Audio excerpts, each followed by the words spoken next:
ఇక పత్తా లేకుండా పోయిందనుకున్న కరోనా మహమ్మారి ప్రపంచాన్ని మరోసారి హడలెత్తిస్తుంది. దీంతో భారత ప్రభుత్వం అప్రమత్తమైంది. ఇప్పటికే అన్ని రాష్ట్రాలకు పలు సూచనలు చేసింది.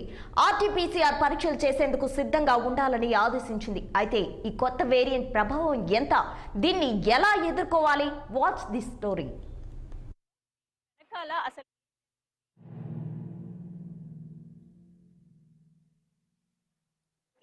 ఇది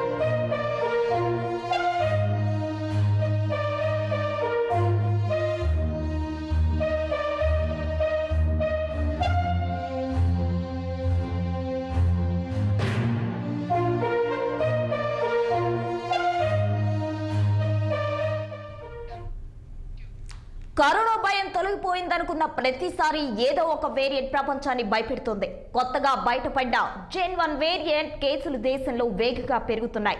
గతంలో దడదడలాడించిన ఒమిక్రాన్ వైరస్ రూపం మార్చుకుని జెన్-1 గా వచ్చిందని సైంటిస్టులు చెబుతున్నారు. ఈ వేరియంట్ ఒమిక్రాన్ లోని పెరిలా వేరియంట్ BA.2.86 కి ఉపకరమని గుర్తించారు. ఈ వేరియంట్ మొదట సెప్టెంబర్ నెలలో అమెరికాలో బయటపడింది. ఆ తర్వాత చైనాలో, ఇప్పుడు భారత్ లో వెలుగు చూసింది. ఇప్పటి వరకు ఈ వేరియంట్ కేసులు 11 దేశాల్లో వెలుగు చూశాయి. ఈ వేరియంట్ సింగపూర్ దేశంలో విజృంభిస్తోంది. ఇప్పటి వరకు 56,000కు పైగా కేసులు నమోదయ్యాయి. కేసుల సంఖ్య పెరిగితే మరింత అక్కడ లాక్డౌన్ విధించే అవకాశాలు కూడా కనిపిస్తున్నాయి. మరోవైపు మలేషియాలోనూ JN-1 కేసుల సంఖ్య 20,000 దాటింది. అయితే ఈ రెండు దేశాల్లో వైరస్ వ్యాప్తికి JN-1 కారణమా అనేది స్పష్టత రావాల్సి ఉంది.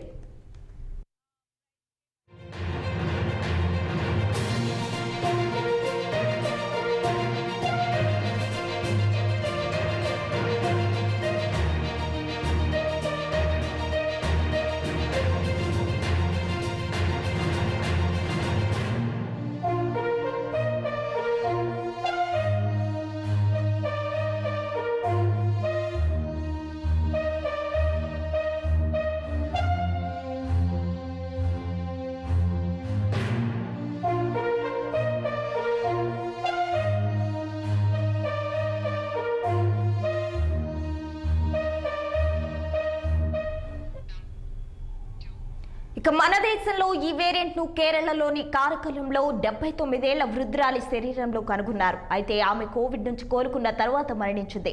దీంతో JN-1 వేరియంట్ పై ఆందోళన పెరిగింది. సదరు పేషెంట్ వైరస్ వల్ల మరణించలేదని, కిడ్నీ ఇతరత్ర సమస్యల వల్ల చనిపోయిందని వైద్యులు ప్రకటించారు. కానీ JN-1 వేరియంట్ ఒమిక్రాన్ అంత వేగంగా వ్యాప్తి చెందట్లేదని వైద్య నిపుణులు గుర్తించారు. ముందస్తు జాగ్రత్తలు పాటించడం ద్వారా వైరస్ వ్యాప్తిని అరికట్టవచ్చని చెబుతున్నారు. ఇదిలా ఉంటే కేరళలో సంఖ్య 115 దాటింది. కర్ణాటకలో 10 మందికి పైగా ఈ వైరస్ సోకగా వారిలో ఒకరు మరణించారు. దేశంలో యాక్టివ్ కేసుల సంఖ్య కిందటి రోజుతో పోల్చుకుంటే మరింత పెరిగాయి.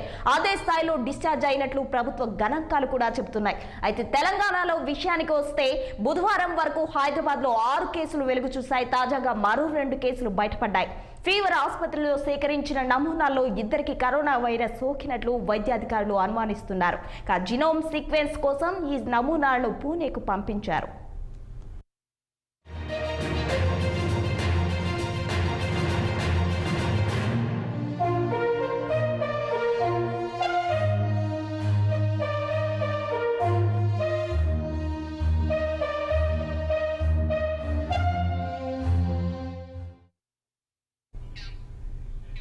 JN-1 వేరియంట్ గతంలో వైరస్ నుంచి కోలుకున్న వాళ్లకు, అలాగే ఇప్పటికే వ్యాక్సిన్ వేసుకున్న వాళ్లకు సోకుతుందని వైద్యులు చెబుతున్నారు. ఈ వేరియంట్ సోకితే జ్వరం, ముక్కు కారడం, గొంతు నొప్పి, తలనొప్పి, కొందరిలో కడుపు నొప్పి, మరికొందరిలో శ్వాసకోశ సమస్యలు కనిపిస్తాయట. ఈ లక్షణాలు పూర్తి స్థాయిలో కనిపించడానికి 4 నుంచి 5 రోజుల సమయం పడుతుందని నిపుణులు చెబుతున్నారు. గత వేరియంట్లతో పోలిస్తే JN-1 ప్రమాదకరమైందని చెప్పడానికి ఇప్పటికైతే శాస్త్రీయ కారణాలు లేవు. పైగా ఆసుపత్రిలో చేరాల్సినంత అవసరమూ రాకపోవచ్చని వైద్యులు వైద్యులు అంటున్నారు. కాబట్టి ఆందోళన చెందాల్సిన అవసరం లేదని నిపుణులు చెబుతున్నారు. బదులుగా ఇన్ఫెక్షన్ సోకకుండా మాస్కులు ధరించడం, శుభ్రత పాటించడం లాంటివి చేయాలని సూచిస్తున్నారు. ఎక్కడ పడితే అక్కడ భూమి వేయకూడదు, చల్లటి పదార్థాలు తినకూడదు, సిగరెట్లు, ఆల్కహాల్ కు దూరంగా ఉండాలని చెబుతున్నారు.